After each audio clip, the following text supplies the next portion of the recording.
বর্তমান সময়েও নানা ধরনের ট্যাগ আমাদেরকেও দেয় কি দেয় না বলেন? দেয়। আমাদেরকে কি বলে? মৌলবাদী বলে, বলে বলে ওই যে রাজাকার বলে। রাজাকার রাজাকার খেলার দিন শেষ।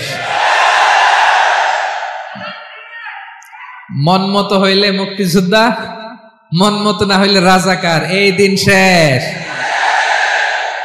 ওই দিন আর নাই, এই কার্ড দিয়ে আর খেলার দিন নাই। এগুলো মানুষ আর খায় না এখন, এগুলো গিলে না আর। সাধারণ মানুষ বড্ড সচেতন।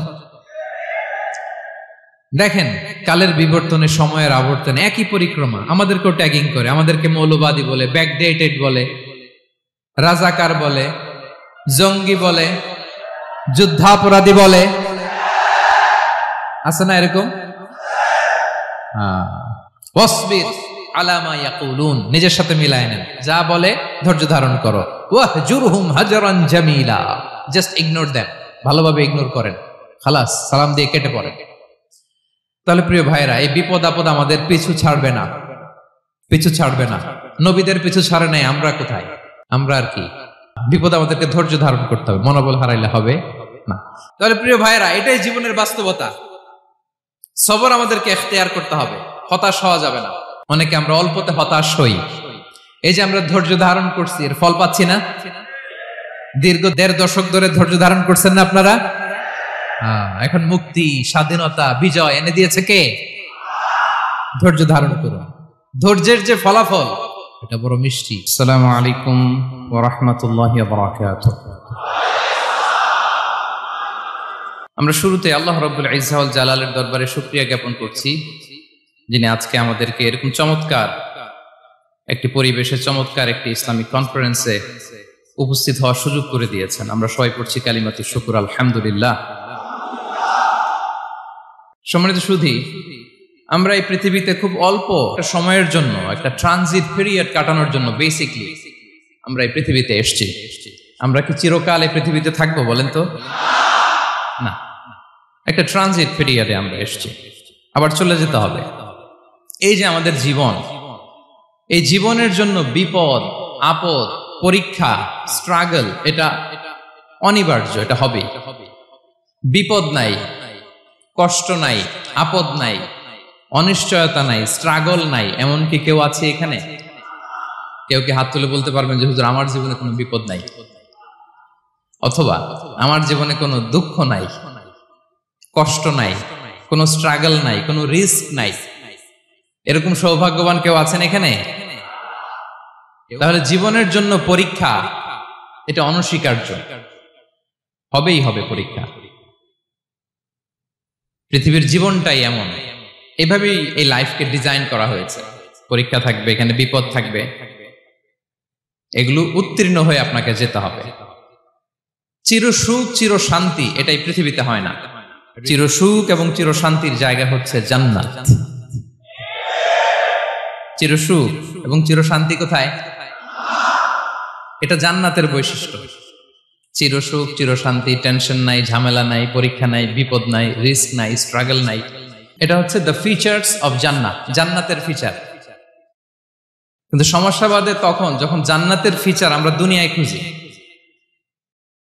যেটা পাবো আমরা জান্নাতে, এটা খুঁজি কোথায়? এই তখনই সমস্যা বাদে। And this is the main problem. এটাই বড় সমস্যা। এই সমস্যার সমাধান কোথায়, এটা নিয়ে আজকে আমি কিছু কথা অ্যাড্রেস করবো ইনশাআল্লাহ। তো তাহলে আসুন শুনি জান্নাতের ফিচার কি। জান্নাতের কমন একটা ফিচার হচ্ছে জান্নাতে there will be no sickness in paradise. জান্নাতে কোনো অসুস্থতা থাকবে না, চিরসুস্থ। সুবহানাল্লাহ পড়েন। চিরসুস্থ, চির সবল, কেউ অসুস্থ হবে না জান্নাতে। জান্নাত হবে অ্যান্টি এইজিং, জান্নাতে বয়স বাড়বে না কারো, চিরযৌবনা, চিরযুবক, অ্যান্টি এজিং। আপনারা জানেন যে বর্তমান পৃথিবীতে অ্যান্টি এজিং ক্রিম পাওয়া যায় না? ক্রিম, কথা বুঝতেছেন? অ্যান্টি এজিং ক্রিম পাওয়া যায়। তারা বলে এই ক্রিম মাখলে চামড়ায় ভাঁজ পড়ে না। এটার দাম আছে কিন্তু অনেক।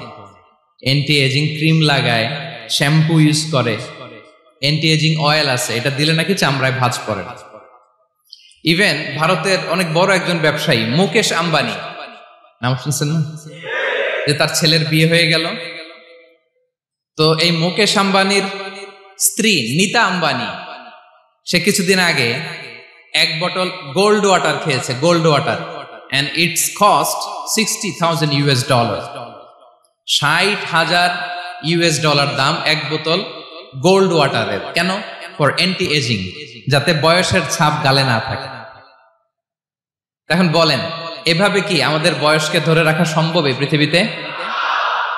সম্ভব না, কারণ এই ফিচারটা দুনিয়ার ফিচার না, এটা জান্নাতের ফিচার। সুবহানাল্লাহ পড়েন। তাহলে জান্নাতে কেউ অসুস্থ হবে না, জান্নাত হবে চির যৌবন, চির যৌবনা। ওখানে আমরা যুবক থাকবো, প্রত্যেকে 33 বছরের যুবক যুবতী হয়ে জান্নাতে ঢুকবো।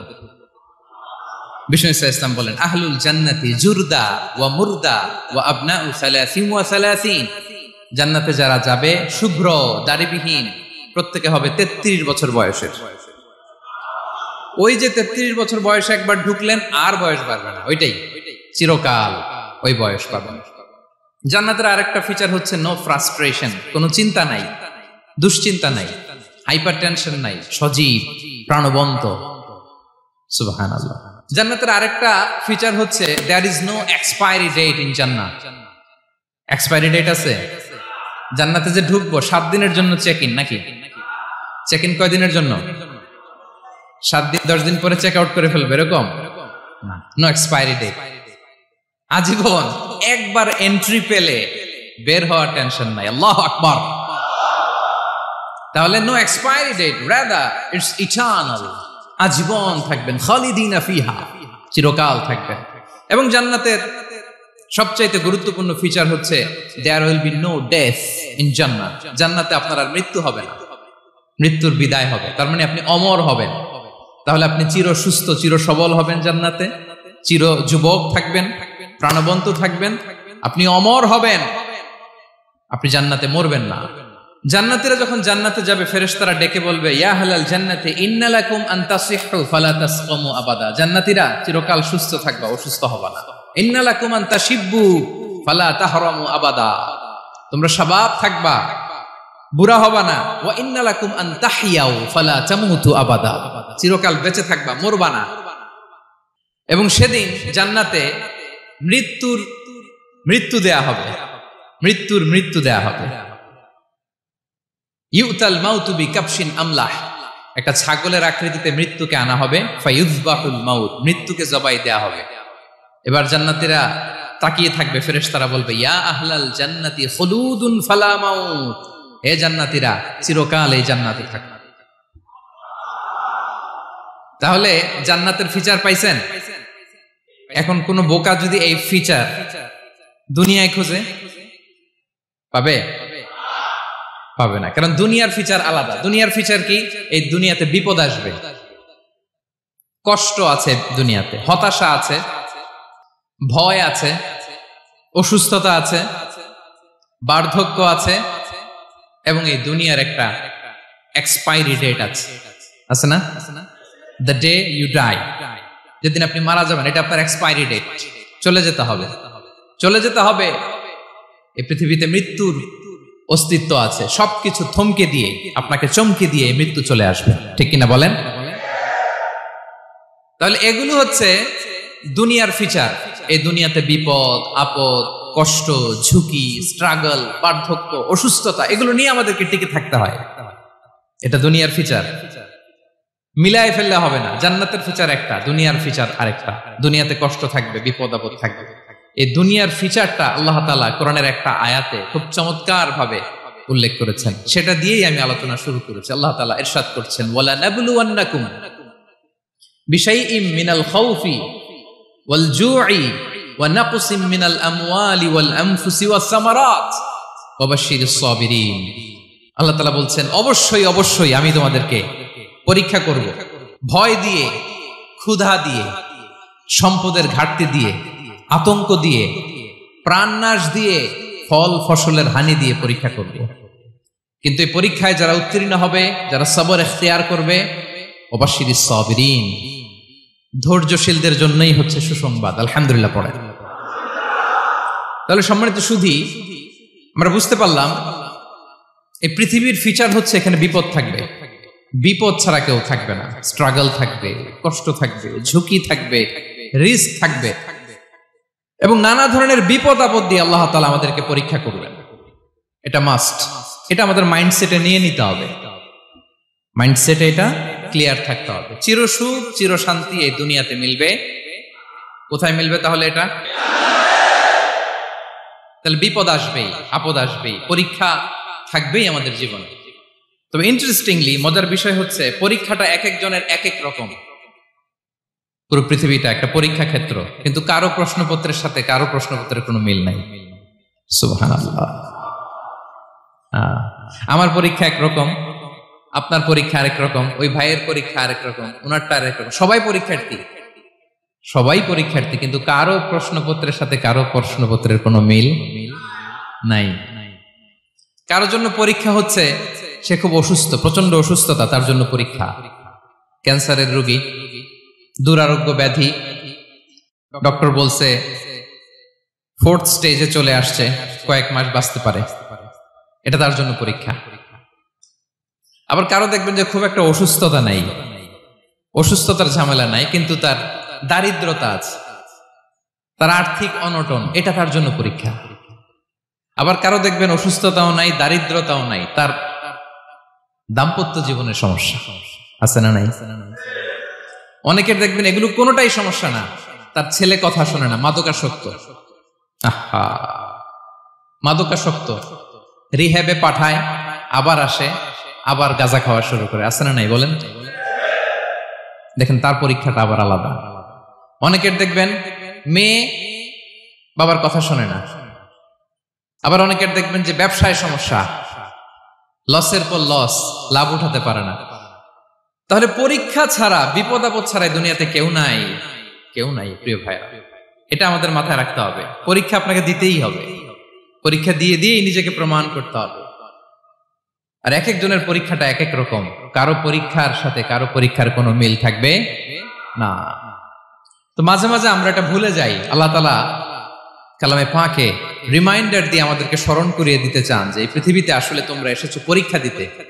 এটাই জীবনের বড় বাস্তবতা। আমাদের জীবনে যত হতাশা, আমাদের জীবন নিয়ে যত অভিযোগ, আমাদের মনে যত কষ্ট, আমাদের হৃদয়ের ভেতরে যত অস্থিরতা, তার মূলে হচ্ছে এই সমস্যা যে আমরা ভুলেই গেছি আমরা পরীক্ষা দিতে আসছি। এটা যদি ভুলে না যান, এটা যদি আপনার মাইন্ডসেটে থাকে যে পুরো জীবনটা একটা পরীক্ষা, তাহলে দেখবেন কোনো কিছু আপনাকে কাবু করতে পারবে না। আপনি হতাশ হবেন না, জীবন নিয়ে আর অভিযোগ থাকবে না, আপনি ভেঙে পড়বেন না, সব অভিযোগ হতাশা দূর হয়ে যাবে। তার মানে বুঝতে পারলাম পরীক্ষা আপনাকে দিতেই হবে। পরীক্ষা দেয়া ছাড়া এই পৃথিবী থেকে চলে যাওয়ার কোনো চান্স বা সুযোগ আমাদের কারো নেই।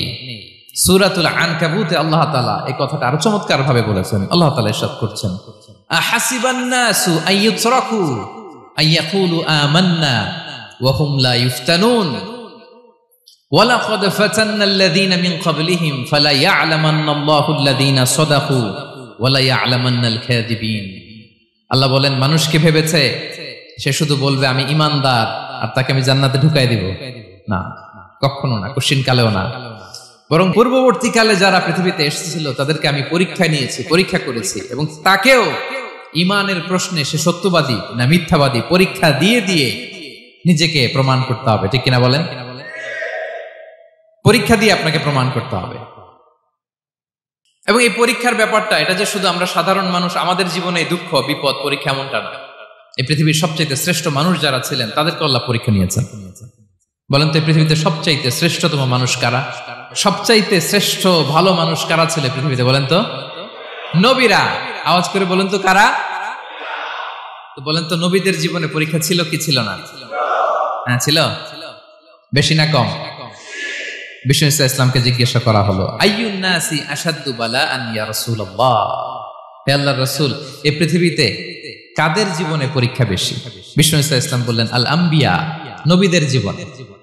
আল আম্বিয়া সুম্মাল আমসাল ফাল আমসাল, সবচাইতে জীবনে পরীক্ষার সম্মুখীন সবচাইতে বেশি হয়েছেন নবীরা। তারপরে নবীদের পরবর্তী অবস্থান যাদের, সিদ্দিকিন যারা, সোহাদা যারা, সলিহিন যারা, আল্লাহওয়ালা যারা, তাদের জীবনে পরীক্ষা বেশি। ইউবতালার রাজুলু আলা হাসাবি দীনি, ব্যক্তির দিনদারি যত বেশি তার জীবনে আল্লাহর পরীক্ষাও তত বেশি। আপনি আল্লাহওয়ালা হবেন, আপনার জীবনে পরীক্ষাও অনেক বেশি। এজন্য ইমানদার হওয়া যেমনি মর্যাদার, ইমানদারের জীবনে পরীক্ষাও হবে অনেক বেশি। এবং পরীক্ষা যত বড়, খেয়াল রাখতে হবে, মন খারাপ করার কোনো সুযোগ নেই। পরীক্ষা যার জীবনে যত বড়, সেটাতে সফল হতে পারলে ওটার প্রতিদানও বড়।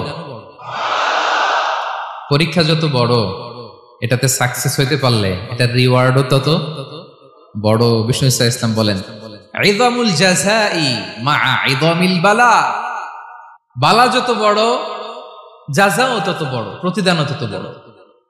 কারণ নবীদের জীবনে যদি খেয়াল করেন, দেখবেন যেই নবীর জীবনে পরীক্ষা যত বেশি, সেই নবীর জীবনে সফলতাও তত বেশি। সাইয়েদনা ইব্রাহিম আলাইহিস সালামের কথাটা একটু খেয়াল করেন তো, বলেন তো, ওনার জীবনে পরীক্ষা কেমন ছিল, বেশি না কম? ওনার জীবনের পরীক্ষা থেকেই তো আমরা এই শব্দটা ব্যবহার করি, আমরা বলি অগ্নি পরীক্ষা। কি বলি? মানে আগুনে নিক্ষেপ করা হয়েছে সাইয়েদনা ইব্রাহিম আলাইহিস সালামকে, তাও স্বাভাবিকভাবে না, উলঙ্গ করে, নেকেট করে, ওনাকে অপমানিত করবার জন্য ওনার গায়ের জামা কাপড় খুলে উলঙ্গ অবস্থায় আল্লাহর খলিল সাইয়েদনা ইব্রাহিম আলাইহিস সালামকে অগ্নিকুণ্ডে নিক্ষেপ করা হয়েছিল। এরকম এক্সপেরিয়েন্স এই অডিটোরিয়ামের ভেতরে আমাদের কখনো হয়েছে? তাইলে সাধারণ মানুষের জীবনের পরীক্ষা আর নবীদের জীবনের পরীক্ষার মধ্যে পার্থক্য আছে না নাই? ওই পরীক্ষায় উনি পাশ করে ফেললেন। ৮৬ বছর পর্যন্ত আল্লাহর কাছে দোয়া করলেন, আল্লাহ আমাকে একটা নেককার সন্তান দাও। আল্লাহ সন্তান দেয় না। ৮৬ বছর পরে আল্লাহ তাআলা সাইয়েদনা ইব্রাহিম আলাইহিস সালাম এবং হাজারের ঘরকে উজালা করে সন্তান দিলেন। সাইয়েদনা ইসমাঈল আলাইহিস সালাম পৃথিবীতে আসলেন কত বছর বয়সে? ৮৬ বছর বয়সের এখানে কেউ আছেন? হ্যাঁ, আছি আমরা? কেউ নাই। ৮৬ বছর বয়সে প্রথম সন্তান পেয়েছে। তাদের ঘরকে উজালা করে আল্লাহর নবী সাইয়েদনা ইসমাঈল আলাইহিস সালাম আসলেন। এবার আল্লাহ বললেন, যাও স্ত্রীকে আর এই কলিজার টুকরা সন্তানকে, থাকো তো প্যালেস্টাইনে, প্যালেস্টাইন থেকে ১৫০০ কিলোমিটার দূর, দ্য ব্যারেন ল্যান্ড, ওই মক্কার ধুধুমরু প্রান্তরে রেখে আসো, যেখানে কেউ নাই, মানুষ নাই, গাছ নাই, পাখি নাই, পানি নাই, যাও রেখে আসো।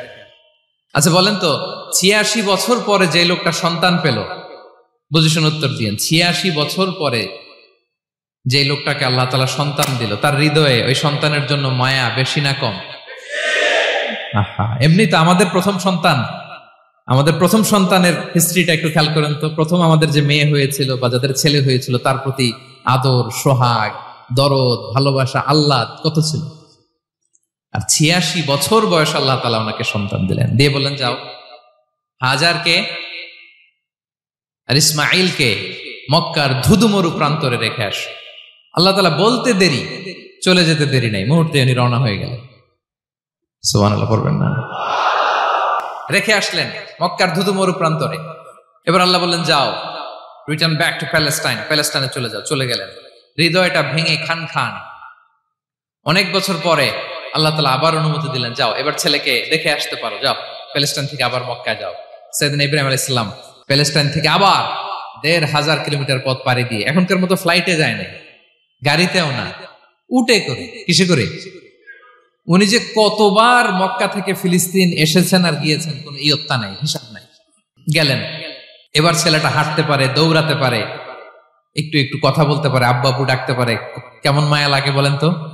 মায়া ভালোবাসায় যখন টইটম্বুর, ঠিক ওই মুহূর্তে আল্লাহ বললেন, ছেলেকে জবাই করো, জবাই করো ছেলেকে।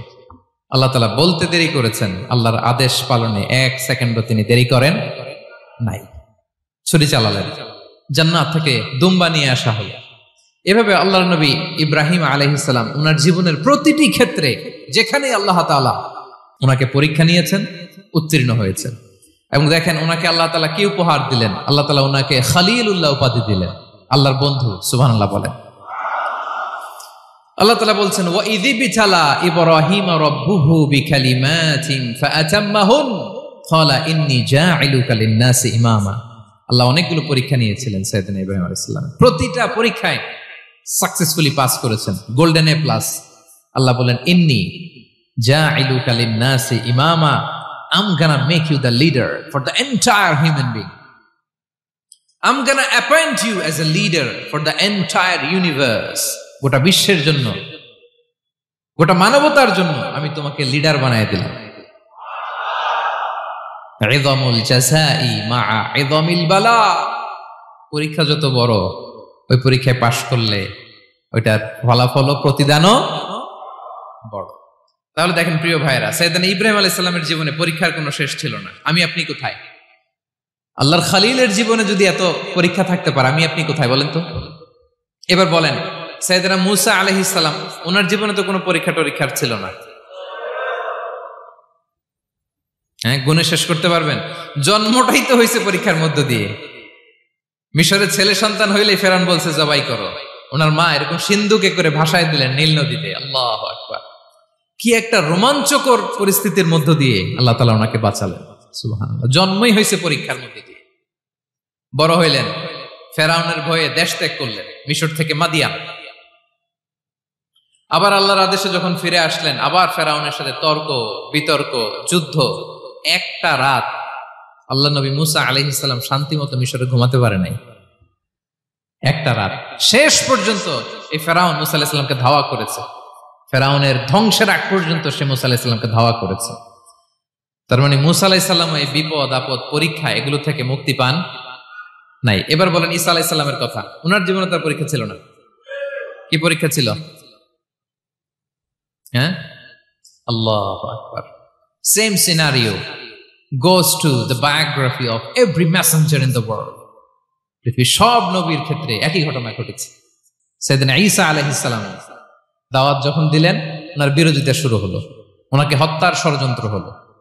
ইভেন কি ওনাকে মারার জন্য বনি ইসরাইলেরা উদ্ধত হলো, জানে বাঁচবার জন্য পালালেন। এক ঘরে ঢুকলেন, চারদিক দিয়ে ঘেরাও করলো। উনি দরজা জানালা লাগাই দিলেন। ওরা বললো, একজন দরজা ভেঙে জানালা ভেঙে ভিতরে ঢুকে দেখো বেটা ঈসা কি করে। একজন ভিতরে ঢুকছে, ঢুকার সাথে সাথে বাল রাফাআহুল্লাহু ইলাইহি, আল্লাহ তাআলা ঈসা আলাইহিস সালামকে উপরে উঠায় নিল। আর যেই লোকটাকে তারা ভিতরে ঢুকালো, তার চেহারাকে আল্লাহ তাআলা ঈসা আলাইহিস সালামের চেহারার মতো করে দিলেন। এবার তার বাইরের সাথীরা বলে, ঘটনা কি? বেটা ঈসাও বেরোয় না, আমাদের লোকটাও বেরোয় না, সবাই ঢুক। দরজা ভেঙে ভেতরে ঢুকে দেখে ঈসা দাঁড়ায় আছে। বলেন তো, এটা ঈসা না মিসা? এটা কি আসল ঈসা? ওমা কতালু ওমা সলাবু ওয়ালাকিন শুব্বিহা লাহুম। আল্লাহ বলে, তোমরা আমার নবী ঈসাকে হত্যাও করতে পারো নাই, শুলেও চড়াতে পারো নাই। আমি সেফটি সিকিউরিটি দিয়ে আমার নবী ঈসা আলাইহিস সালামকে আকাশে তুলে নিয়েছি।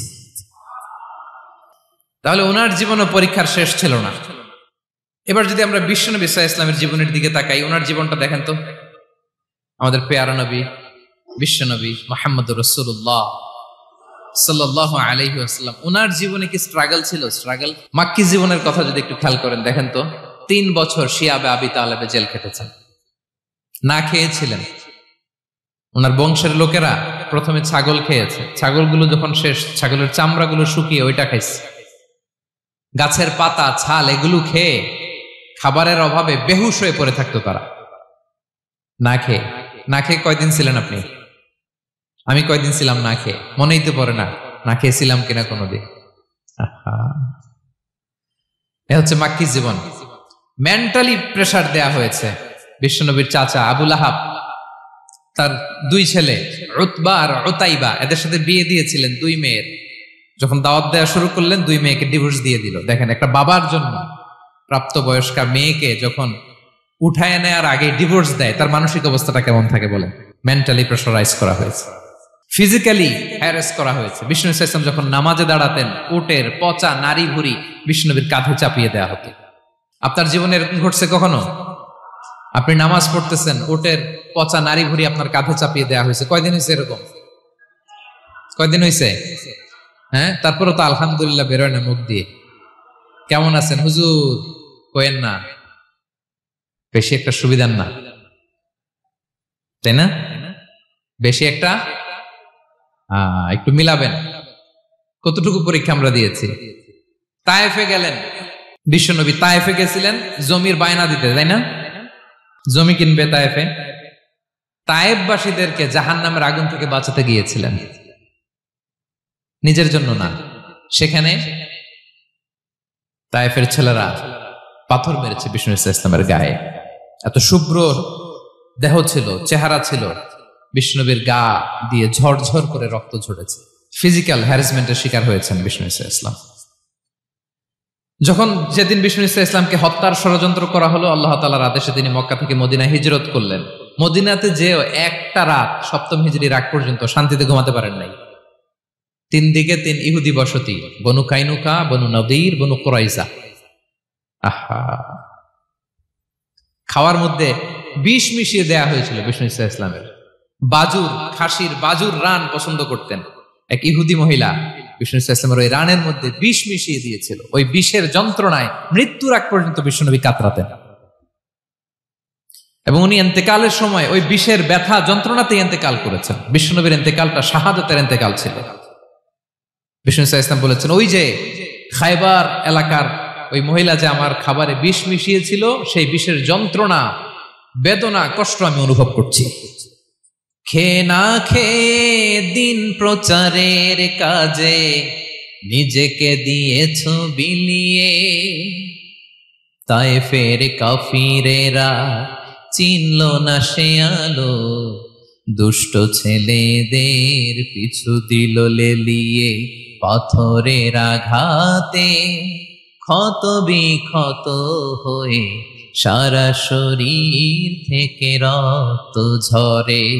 হে রাসূল তোমাকে ভুলি আমি কেমন করে, হে রাসূল তোমাকে ভুলি আমি কেমন করে।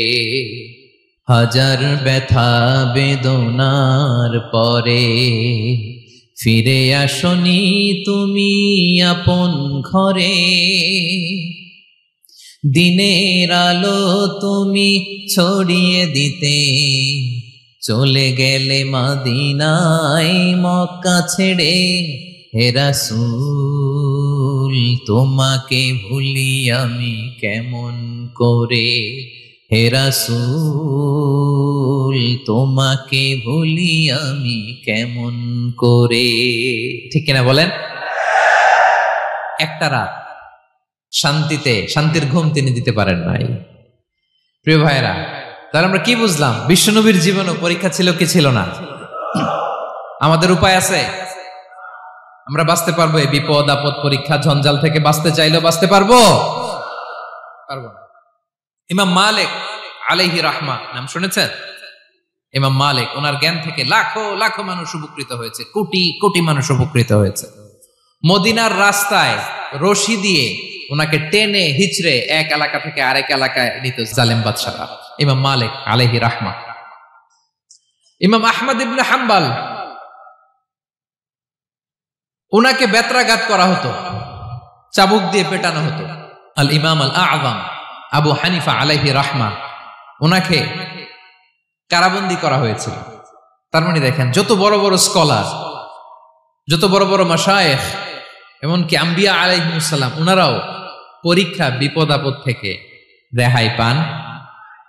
পাইছে? তাহলে আপনি আর আমি পাবো? বলেন তো। তাহলে এটা আমাদের ব্রেইনে গেঁথে নিতে হবে যে জীবন মানেই এখানে বিপদ থাকবে, পরীক্ষা থাকবে, স্ট্রাগল করে করে আমাকে আগাতে হবে। কেউ আমার জন্য রেড কার্পেট বিছিয়ে রাখবে না। এই জীবনটা বড় জটিল। This is life, how it's design. এভাবেই পৃথিবীকে ডিজাইন করা হয়েছে। এখানে বিপদ আছে, কষ্ট আছে। এই পরীক্ষা দিয়ে দিয়ে আপনাকে উত্তীর্ণ হতে হবে। বুঝতে পেরেছেন প্রিয় ভাইরা? নাও দ্য কোশ্চেন অ্যারাইজেস, এখন প্রশ্ন হচ্ছে, কেন আল্লাহ এই পরীক্ষা নেন? কেন? আল্লাহ তাআলা সূরা মুলকে বলেছেন এই পৃথিবী সাজানোর, এই জীবন মৃত্যুর এই খেলা, এটার উদ্দেশ্যটাকে আল্লাহ তাআলা স্পষ্ট করে বলেছেন। আল্লাযী খালাকাল মাউতা ওয়াল হায়াতা লিয়াবলুয়াকুম আইয়ুকুম আহসানু আমালা। জীবন মৃত্যু দিয়ে তোমাদের জীবনকে সাজানো হয়েছে এজন্য, যাতে করে তিনি তোমাদের পরীক্ষা করতে পারেন। কি করতে পারেন? তোমাদের মধ্যে কে সৎকর্মে অগ্রগামী, কে কাজে ভালো, আমলে ভালো, এটা দেখার জন্য। বেসিকলি আল্লাহর দেখার প্রয়োজন নাই, আমাদেরকে দেখানোর জন্য এই পরীক্ষার আয়োজন। আমি ভালো করবো না খারাপ করবো এটা আল্লাহ জানে না? তো ওনার পরীক্ষা করা লাগে কেন? কথা বলেন। আমি জান্নাতি না জাহান্নামী এটা আল্লাহ জানেন না? বেসিকলি আমাদেরকে জানানোর জন্য এই পরীক্ষার আয়োজন। কাদেরকে জানানোর জন্য? মানে তুমি জেনে যাও তুমি জান্নাতি না জাহান্নামী। আমি ভালো করেই জানি। একটা ছোট্ট উদাহরণ দিলে বুঝতে পারবেন প্রিয় ভাইয়েরা। ধরেন আল্লাহ তাআলা দুইজনকে সৃষ্টি করলেন। উদাহরণস্বরূপ একজনের নাম আব্দুল্লাহ, আরেকজনের নাম আব্দুর রহমান। সৃষ্টির পরে আব্দুল্লাহকে বললেন, আব্দুল্লাহ আমি জানি তুমি পৃথিবীতে 50 বছর হায়াত পাইতা, খুব ভালো কাজ করতে, তুমি দুনিয়াতে অনেক ভালো কাজ করতে, এটা আমি আগেই জানি, আমার অসীম জ্ঞান বলে আমি আগে থেকেই জানি। তো যাও, তোমার এইমাত্র সৃষ্টি করলাম, যাও তুমি জান্নাতে ঢুকে যাও, কারণ আমি জানি তুমি জান্নাতি হবে। আচ্ছা, আর আব্দুর রহমান তুমি পৃথিবীতে খুব খারাপ কাজ করতে, এটা আমি জানতাম, তোমারে পাঠাইলে খারাপ কাজ করবা, তুমি সীমা লঙ্ঘন করবা, অন্যায় করবা, অপরাধ করবা, তুমি জাহান্নামী হবা, যাও। যেহেতু আমি জানি পরীক্ষার আর দরকার নেই, তোমারে জাহান্নাম দিয়ে দিলাম, যাও ঢুকে যাও। আব্দুল্লাহ ঠিকই জান্নাতে ঢুকে যাবে, আব্দুর রহমান কি ঢুকবে? ঢুকবে। সে বলবে, আল্লাহ এইমাত্র আমারে বানাইলেন, এইমাত্র আপনি আমাকে সৃষ্টি করলেন, সৃষ্টি করেই বলতেছেন তুমি জাহান্নামে যাও, আর বলতেছেন আমি জানি দুনিয়াতে পাঠালে তুমি খারাপ কাজ করবা, তুমি জাহান্নামী হবা, পাঠানোর আর কি দরকার, আগে থেকে জাহান্নামে যাও। আল্লাহ আপনি জানলে জানতে পারেন, আমি তো জানি না। ঠিক কিনা বলেন? সে বলবে, না আল্লাহ আপনি ভুল বলতেছেন, এই দুনিয়াতে পাঠাইলে আমি খুব ভালো কাজ করতাম, আমি সীমা লঙ্ঘন করতাম না, নামাজ পড়তাম, রোজা রাখতাম, হজ করতাম, যাকাত দিতাম, সাদাকা করতাম, চ্যারিটি করতাম, জনকল্যাণকর সব ভালো কাজগুলো আল্লাহ আমি করতাম। এজন্য আল্লাহ তাআলা পরীক্ষার আয়োজন করেছেন, যাতে করে তুমি জেনে যাও যে পৃথিবীতে তুমি কি করেছো। এখন আর আল্লাহকে এক্সকিউজ দেওয়ার সুযোগ নেই। আচ্ছা বলেন তো, আবু জাহেলকে যদি আল্লাহ এখন কিয়ামতের দিন বলে, Abu Jahl go to the hell fire, আবু জাহেলের কিছু বলার সুযোগ আছে? কারণ ও দুনিয়াতে কি করে আসছে এটাও জানে না। ফেরাউনকে ডেকে যদি আল্লাহ বলে, ফেরাউন তুমি জাহান্নামে যাও, go to the hell fire, ওর কি কোনো এক্সকিউজ দেওয়ার সুযোগ আছে? বলেন, সুযোগ আর আছে? কারণ তুমি দুনিয়াতে কি করেছো তোমার চেয়ে ভালো কেউ আর জানে। পৃথিবীতে এই পরীক্ষার এই আয়োজনের সবচাইতে বড় উদ্দেশ্য হচ্ছে যাতে করে আমরা দেখে যাই যে আমরা কি কাজ করছি। কেউ যখন পরীক্ষা দেয় প্রিয় ভাইরা, ওই পরীক্ষায় কত পাবে তার একটা হিসাব আছে না? বলেন, আপনি গণিত পরীক্ষা দিয়ে আসছেন, যে 100তে 100 পাবে সে বলতে পারে আমার সব অঙ্ক হয়েছে, ঠিক কিনা বলেন? আর যে লাড্ডু গুড্ডু বুঝছেন তো, কিছুই পারে নাই, ঘোড়ার ডিম, তারও একটা হিসাব আছে যে সে কিছুই লিখে আসতে পারে নাই। তাই পৃথিবীতে এই পরীক্ষার আয়োজনের প্রধানতম কারণ হচ্ছে যাতে করে আমরা বুঝে যেতে পারি যে আমরা কোথায় যাব, জান্নাতে না জাহান্নামে। প্রিয় সুধী, এ পর্যায়ে আমরা জানবো এই যে পরীক্ষা আল্লাহ তাআলা নিচ্ছেন আমাদেরকে, এই পরীক্ষায় সফল হওয়ার মূল মন্ত্র কি। কোরআনে বিভিন্ন আয়াতে এই পরীক্ষার কথা বলা হয়েছে এবং এই পরীক্ষার সফলতার মূল মন্ত্রও কোরআনে ঘোষিত হয়েছে। আলহামদুলিল্লাহ বলেন। যে আয়াত দিয়ে আমি শুরু করেছি, এই আয়াতে আল্লাহ তাআলা বলেছেন, ওয়াবাশশিরিস সাবিরিন, নবী হে ধৈর্যশীলদেরকে আপনি সুসংবাদ দিন, ধৈর্যশীলদেরকে সুসংবাদ দিন। তার মানে বিপদে ধৈর্য ধারণ করতে হবে প্রিয় ভাইরা। ইন্নামাস সাবরু ইনদা সাদামাতিল উলা। বিপদে আমরা অনেক সময় প্যানিক হয়ে যাই, অস্থির হয়ে যাই, কি করব, হতাশ না। মুমিনরা হতাশ হয় না, ধৈর্য ধারণ করে। কি করে? কি করে? ধৈর্য ধারণ করার শক্তি দাও গো মেহেরবান আমায়, দাও গো মেহেরবান। পড়েন, ধৈর্য ধারণ করার শক্তি দাও গো মেহেরবান আমায়, দাও গো মেহেরবান। সবাই বলুন একসাথে, ধৈর্য ধারণ করার শক্তি দাও গো মেহেরবান আমায়, দাও গো মেহেরবান। বুকের ভেতর ব্যথার নদী বইছে অবিরাম, বইছে বইছে অবিরাম। পড়ুন, ধৈর্য ধারণ করার শক্তি দাও গো মেহেরবান আমায়, দাও গো মেহেরবান। পড়েন আমিন। আল্লাহ যেন বিপদে আমাদেরকে ধৈর্য ধারণ করার তৌফিক দান করে। প্রিয় ভাইয়েরা, ধৈর্য এটা এমন একটা গাছ যে গাছের সারা গায়ে কাটা, কিন্তু এই গাছের ফলটা বড় সুস্বাদু। আই রিপিট, আমি আবারও বলছি, ধৈর্য এটা এমন একটা গাছ যে গাছের সারা গায়ে কাটা, কিন্তু ফলটা বড় মিষ্টি, ফলটা বড় সুস্বাদু। সবাই ধৈর্য ধারণ করতে পারে না। বিষ্ণু ইসলামকে আল্লাহ তাআলা নানা সময় আশ্বস্ত করেছেন, সান্ত্বনা দিয়েছেন, আর ধৈর্যের বাণী শুনিয়েছেন। আল্লাহ বলেন, ফাসবির কামা সবারা উলুল আজমি মিনার রাসূল। নবী হে, আপনার আগে দৃঢ় প্রত্যয়ী নবীরা যেরকম ধৈর্য ধারণ করেছে, আপনিও ধৈর্য ধারণ করুন। সূরাতুল মুজাম্মিল আল্লাহ তাআলা বলছেন, ওয়াসবির আলা মা ইয়াকুলুনা ওয়াহজুরহুম হাজরান জামিলা। ওরা যাই বলুক, আপনি ধৈর্য ধারণ করুন, ওদের কথাকে ইগনোর করুন। Just ignore what they are saying to you. যা বলে আপনি জাস্ট ইগনোর করেন। ওরা বিষ্ণু ঈসা ইসলামের মনোবলকে ভেঙে দেওয়ার জন্য কখনো বিষ্ণু ঈসা ইসলামকে কবি বলে গালি দিত। কবি কি বলতো? শায়ের। কখনো বলতো মজনুন, পাগল। নাউজুবিল্লাহ পড়বেন না? পাগল বলে গালি দিত। মাঝে মাঝে বলতো কাহিন, গণক। মাঝে মাঝে বিষ্ণু ঈসা ইসলামকে তারা বলতো আবতার, লেস কাটা। মুহাম্মদ, তোমার ছেলে নাই, তোমার বংশ নির্বংশ হয়ে গেছে, তোমার নাম নেয়ার মতো কেউ নাই। আহা, কপাল পোড়া। গোটা বিশ্বব্যাপী বিষ্ণু ঈসা ইসলামের সুনাম সুখ্যাতি ছড়িয়ে দিয়েছে কে? আকাশ বাতাস মাড়িয়ে, সাত আকাশ ছাড়িয়ে আল্লাহর আরশ পর্যন্ত আল্লাহ তাআলা বিষ্ণুনবীর সুনাম সুখ্যাতিকে সুউচ্চ করেছেন। ঠিক কিনা বলেন? ইগনোর করুন। আপনাকে কবি বলে, গণক বলে, আপনাকে পাগল বলে, আপনাকে লেস কাটা বলে, জাস্ট ইগনোর দেন। বর্তমান সময়েও নানা ধরনের ট্যাগ আমাদেরকেও দেয় কি দেয় না বলেন? দেয়। আমাদেরকে কি বলে? মৌলবাদী বলে, বলে বলে ওই যে রাজাকার বলে। রাজাকার রাজাকার খেলার দিন শেষ। মন মতো হইলে মুক্তিযোদ্ধা, মন মতো না হইলে রাজাকার, এই দিন শেষ। ওই দিন আর নাই। এই কার্ড দিয়ে আর খেলার দিন নাই।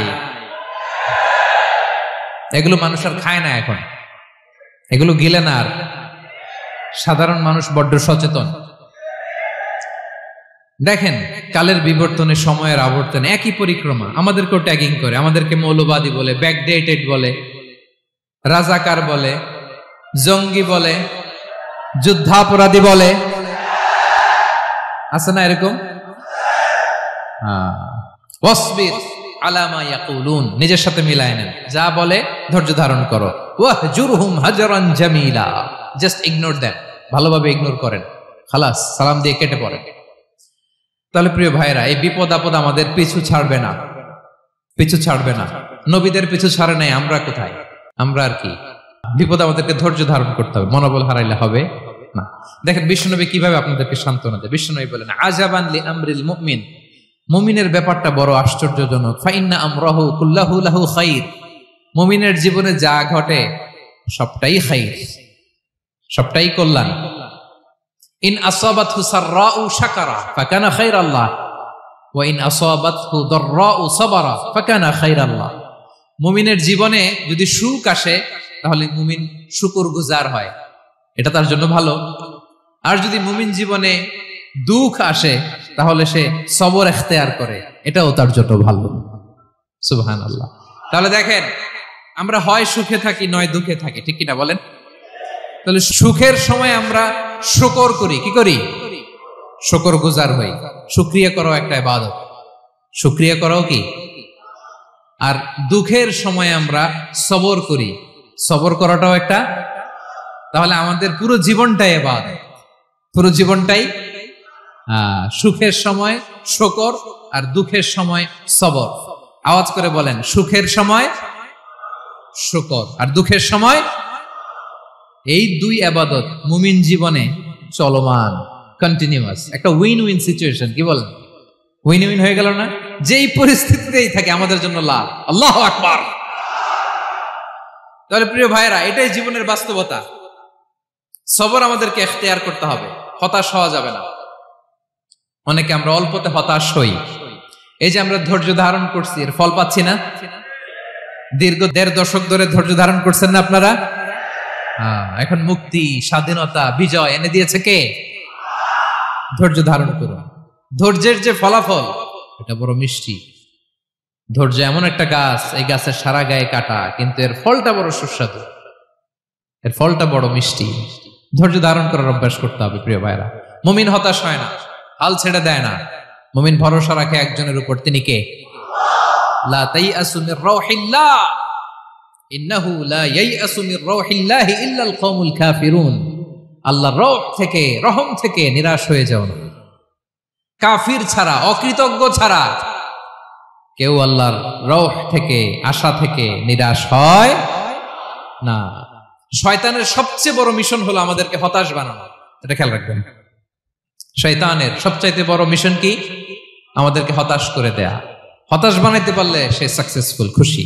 কিন্তু আমরা এত সহজে হতাশ হই না, আমরা নিরাশ হই না, আমরা বিপদে হাল ছেড়ে দেই না। আমরা ভরসা রাখি এক মহান সত্তার উপর, তিনি কে? মনে থাকবে? বিপদ আসলে ভেঙে পড়বেন, ভিসা না হইলে কান্নাকাটি শুরু করবেন, ব্যবসায় লস হইলে হাউমাউ, হতাশ হবেন, ভেঙে পড়বেন। ধৈর্য ধারণ করব আমরা। আওয়াজ করে বলেন, আমরা কি করব? সবর। বিপদ ট্যাকেল দেওয়ার প্রথম স্টেপ হচ্ছে সবর। ধৈর্য ধারণ করতে হবে। অবশ্যই সাবিরিন, ধৈর্যশীলদেরকে সুসংবাদ দাও। বিপদ থেকে বাঁচার দ্বিতীয় স্টেপ হচ্ছে এই বিপদ থেকে উত্তরণের চেষ্টা করতে হবে। কন্টিনিউয়াস প্রচেষ্টা চালিয়ে যেতে হবে। ওয়াল্লাযীনা জাহাদু ফিনা লানাহদিয়ান্নাহুম সুবুলানা। যারা আমার রাস্তায় চেষ্টা করে, প্রচেষ্টা করে, স্ট্রাগল করে, তাদেরকে আমি পথ দেখিয়ে দেই, সুবুল দেখিয়ে দেই, ওয়ে আউট দেখায় দেই, এক্সিট দেখায় দেই। কোথাও আটকাবেন না আপনি, আপনাকে এক্সিট দেখায় দিবে কে? মালয়েশিয়াতে কেলুয়ার বলে না? কেলুয়ার কি বলে চিনেন? কেলুয়ার মানে কি? এক্সিট। এক্সিট পেয়ে যাবেন, আটকাবেন না আপনি জীবনে কোথাও। 3 নাম্বার, আল্লাহর উপর তাওয়াক্কুল করতে হবে বিপদ আসলে। ওমাইয়া তাওয়াক্কাল আলাল্লাহি ফাহুয়া হাসবুহ। আল্লাহর উপর যে তাওয়াক্কুল করে, আল্লাহই তার জন্য যথেষ্ট হয়ে যায়। তাহলে বিপদে প্রিয় ভাইরা আমরা প্যানিক হব না, ধৈর্য ধারণ করব, বিপদ থেকে উত্তরণের সর্বোচ্চ প্রচেষ্টা চালিয়ে যাব, আর ভরসা রাখবো একজনের উপর, তিনি কে? আর বিপদ আসলে এটাকে নেগেটিভলি নেবেন না সবসময়। বিপদ আপদ এটা অনেক পজিটিভ, ভালো জিনিস আমাদের জীবনে বয়ে নিয়ে আসে। শাইখুল ইসলাম ইবনু তাইমিয়া আলাইহি রাহমা, উনি বলতেন, খুব দামি কথা, খুব হেভি ওয়েট কথা, মনোযোগ দিয়ে শুনুন। তিনি বলতেন, যে নেয়ামত তোমাকে আল্লাহ থেকে দূরে সরায়, ওই নেয়ামতের চেয়ে বিপদ ভালো, যে বিপদ তোমাকে আল্লাহর দিকে ধাবিত করে। আই রিপিট, আমি আবারও বলি, যে নাজ নেয়ামত তোমাকে আল্লাহ থেকে দূরে সরিয়ে দেয়, সে নাজ নেয়ামতের চেয়ে ওই বিপদ আপদ ভালো, যেই বিপদ আপদ তোমাকে আল্লাহর কাছে টেনে নেয়। তাহলে বিপদ আপদ আসলে আপনি হতাশ হবেন? আর কখনো দুঃখ করবেন? মোয়ারের ভাইয়েরা, আর মন খারাপ করবেন? আপনি খেয়াল করে দেখেন, বিপদ আসলে আমরা আল্লাহরে ডাকি বেশি। যখন অসুস্থ আপনি খেয়াল করেন তো, আল্লাহ আল্লাহ তুমি ছাড়া বাঁচানোর কেউ নাই, আল্লাহ আল্লাহ তুমি হেফাজত করো, আল্লাহ তুমি সুস্থ করে দাও। যখন লাইফ থ্রেট, দেখেন আপনি গুম হয়ে যেতে পারেন, আপনার কারাবন্দী করতে পারে, এরকম একটা বিপদের মধ্যে আছেন, তখন খেয়াল করেন তো আল্লাহর সাথে আপনার কানেক্টিভিটি, রিলেশনশিপটা কতটা ডেভেলপ হয়। কারণ বিপদে পড়লে আমরা আল্লাহরে ডাকি বেশি। তাহলে বিপদ আপদেরও কিছু পজিটিভ সাইড বা দিক আমাদের জীবনে আছে না নাই? অনেক পজিটিভ দিক আছে, কয়েকটা শেয়ার করি। 1 নাম্বার, আল্লাহ 1 নাম্বার পজিটিভ সাইড তো বললাম, ইমাম ইবনু তাইমিয়া যেটা বললেন। এরপরে হচ্ছে মাঝে মাঝে আল্লাহ তাআলা আমাদের মর্যাদাকে আপগ্রেড করতে চায়, এলিভেট করতে চায়। আপনি ধরেন কোন একটা এয়ারলাইন্সের রেগুলার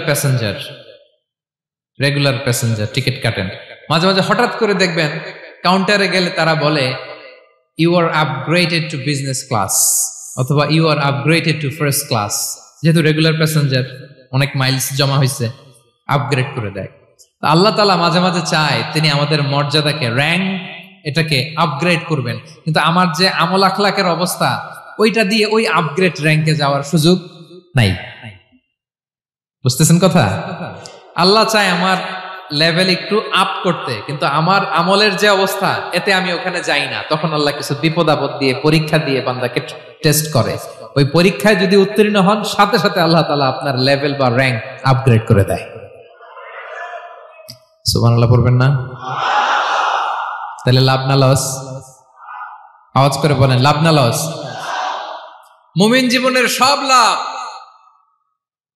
যত বিপদ আপদ আপনাকে স্পর্শ করে প্রতিটাতেই আপনার জন্য কল্যাণ। বিষ্ণু ইসলাম বলেন, মা ইউসিবুল মুসলিমা মিন নাসাবিন ওয়ালা ওয়াসাবিন ওয়ালা হাম্মিন ওয়ালা হুজনিন ওয়ালা আযান ওয়ালা গাম্মিন হাত্তা শাওকাতি ইউশাকুহা ইল্লা কাফারাল্লাহু বিহা খাতায়া। আপনার জীবনে যত দুঃখ, যত যন্ত্রণা, যত টেনশন, যত অ্যাংজাইটি, যত ইনজুরি, এমনকি গোলাপ ফুল পাড়তে যে ওখানে যে কাটা বাঁধছে, বরই খেতে যে বরই গাছে ওঠার পর যে একটা কাটা বিঁধছে আপনার হাতে, এর কারণে আল্লাহ তাআলা আপনার গুনাহ মাফ করে দেয়। সুবহানাল্লাহ। তাহলে বিপদ আপদ দিয়ে আল্লাহ বান্দার মর্যাদাকে আপগ্রেড করে। বিপদ আপদে ফেলে আল্লাহ তাআলা বান্দার পাপ মোচন করে। বিপদ আপদ দিয়ে আল্লাহ তাআলা বান্দার শাস্তি মওকুফ করে। এমন পাপ করছেন এটার জন্য শাস্তি বরাদ্দ হয়ে গেছে, কিন্তু আল্লাহ তাআলা ওই শাস্তি থেকে মাঝে মাঝে আপনাকে বাঁচাতে চায়, তখন কিছু বিপদ দিয়ে বান্দারে পরীক্ষা করে। উত্তীর্ণ হলেই আল্লাহ তাআলা ওই শাস্তিকে মওকুফ করে দেয়। তাহলে আসুন সামারি করি, পুরো আলোচনাটার সামারি করি। বিপদ আপদ, পরীক্ষা, স্ট্রাগল, কষ্ট, এটা সুন্নাতুল্লাহি ফিদ দুনিয়া। এই দুনিয়ায় আল্লাহর সুন্নাত, এর বাইরে কেউ যেতে পারে না। ইভেন নট দ্য মেসেঞ্জার্স, নবীরাও না। আজকের আলোচনায় শুনছেন না নবীদের জীবন দিয়ে কি গেছে, ups and downs, test and trial, নবীরাও না। তাহলে এটা আমাদের মাইন্ডসেটের সাথে সেট আপ করে নিতে হবে যে অতীতে, বর্তমানে, ভবিষ্যতে বিপদ আপদ মুক্ত এই পৃথিবীতে কেউ থাকবে না। পারবেন? হ্যাঁ, এটা মাইন্ডসেটে নিয়ে নিতে হবে যে এটাই জীবন, বিপদ আপদ দিয়ে আল্লাহ পরীক্ষা করবেন। এটাই পৃথিবী। চির সুখ চির শান্তি এই পৃথিবীতে খুঁজলেই পাওয়া যায় না। শুরুতে বলছিলাম না, চির সুখ চির শান্তি। বলেন তো এটা কি দুনিয়ার ফিচার না জান্নাতের ফিচার? জান্নাতের ফিচার দুনিয়ায় খুঁজলে পাওয়া যাবে? যাবে না। তাহলে আজকের আলোচনার 1 নম্বর লেসন হচ্ছে বিপদ আপদ এটা সুন্নাতুল্লাহি ফিদ দুনিয়া। এই দুনিয়া আল্লাহর সুন্নাত, এটা থেকে মুক্তি পাওয়ার কোনো সুযোগ নাই, নবীরাও পায় নাই। 2 নম্বর লেসন, বাঁচার যেহেতু সুযোগ নাই, we have to face it with patience, intellect and tawakkul. বিপদে অস্থির হওয়া যাবে না, এটাকে ফেস করতে হবে উইথ পেশেন্স, ধৈর্যের সাথে। বিপদ আমরা মোকাবেলা করব কিসের সাথে? ধৈর্য। প্যানিক হবেন না, অস্থির হবেন না, ধৈর্য ধারণ করবেন উইথ ইন্টেলেক্ট। আল্লাহর দেয়া আপনার ইন্টেলেক্ট খাটিয়ে এই বিপদ উত্তরণের সর্বান্তকরণের চেষ্টা প্রচেষ্টা আপনার চালায় যেতে হবে। আর সবশেষে আত-তাওয়াক্কুল আলাল্লাহ, ডিপেন্ডিং অন আল্লাহ, ভরসা করব কার উপর? আল্লাহর উপর। পারা যাবে তো? আচ্ছা, 2টা লেসন গেল। 3 নাম্বার লেসন হচ্ছে আমাদের ছেলে মেয়েদেরকে we have to educate our child regarding the test and trial in this দুনিয়া। দুনিয়ার এই বিপদ আপদের ব্যাপারে আমাদের ছেলে মেয়েদেরকে শেখাতে হবে, বুঝাতে হবে। ওরা ছোট মানুষ তো অস্থির হয়ে যায়, আব্বু আমার সাথে কেন এমন হয়, আমারই শুধু পেন্সিল চুরি হয়, আমারই শুধু এটা হয়, আমি পরীক্ষায় খারাপ করি, আমি ব্যথা পাই, আমার এই আমার সেই। ছোট মানুষ তো বুঝে না। ওরা বুঝাইতে হবে যে বাবা, this is the essence of life, এটাই জীবন, এটাই কি এই লাইফ হ্যাকস গুলো তাদেরকে শেখাইতে হবে। ডোন্ট বি প্যানিক, প্যানিক হওয়া যাবে না। This is how life is design, এটাই জীবন। বিপদ আপদ আসবে, এটাকে মেনে নিতে হবে, ছেলে মেয়েদেরকে শিখাইতে হবে, তাহলে তারাও প্যানিক হবে না। পারবেন তো ইনশাআল্লাহ? আচ্ছা, 4 নম্বর লেসন হচ্ছে যেটা আমরা জানলাম, এই বিপদ আপদ সবসময় আমাদের জন্য খারাপ না। সামটাইমস ইট ব্রিংস খায়ের for us if dealt properly. ঠিক মতো বিপদকে ডিল করতে পারলে এটা আসলে আমার জন্য আখেরে কল্যাণই বয়ে নিয়ে আসে। কি বলেন, তাই না? কল্যাণ বয়ে নিয়ে আসে। সব শেষ কথা হলো আমরা যেন এই বিপদগুলোকে প্রপারলি ডিল করতে পারি, আমরা যেন সবর এখতিয়ার করতে পারি, আল্লাহর কাছে চাইতে হবে, দোয়া করতে হবে, কারণ তৌফিক দেওয়ার মালিক কে? আল্লাহর কাছে যেন আমরা কায়মনোবাক্যে প্রার্থনা করতে পারি, আল্লাহ এই বিপদকে যেন আমরা ডিল করতে পারি উইথ সাবার, উইথ ইন্টেলেক্ট, উইথ তাওয়াক্কুল। আসল হাতিয়ার হচ্ছে এটা, দোয়া। আল্লাহর কাছে চাইবেন, মনোযোগের সাথে চাইবেন, আন্তরিকতার সাথে চাইবেন। উদউল্লাহ ওয়া আনতুম মুকিনুনা বিল ইজাবা। বিষ্ণু বলেন এমন ভাবে চাও যেন তুমি অনেকটা কনফার্ম যে তোমার দোয়া আল্লাহ কবুল করবেনই, এমন ভাবে চাও। অনেকে রোবোটিক দোয়া করে। রোবোটিক দোয়া মানে দোয়ার মধ্যে প্রাণ নাই, ধ্যান নাই, মন নাই, আগ্রহ নাই, ভালোবাসা নাই। ওই দোয়া আল্লাহ কবুল করে না। মনোযোগ দিয়ে চাইতে হবে চাওয়ার মতো, তাহলে আল্লাহ তাআলার পক্ষ থেকে তৌফিক পাওয়া যাবে। পারা যাবে তো ইনশাআল্লাহ। আল্লাহ তাআলা আমাদের সবাইকে বিপদে আপদে ধৈর্য ধারণ করার তৌফিক দান করুক। নবীরা তাদের জীবনে যেভাবে স্ট্রাগল, আপস এন্ড ডাউনস, বিপদগুলোকে, টেস্ট এন্ড ট্রায়াল গুলোকে ডিল করেছে, আমরা যেন সেভাবে ডিল করতে পারি। আল্লাহ তৌফিক দান করুক। আল্লাহ তাআলা আমাদের সবাইকে কথাগুলো বোঝা আর আমল করার তৌফিক দান করুক। হাযা মা ইনদি ওয়াল ইলমু ইনদাল্লাহি আলাইহি তাওয়াক্কালতু ওয়া ইলাইহি উনীব।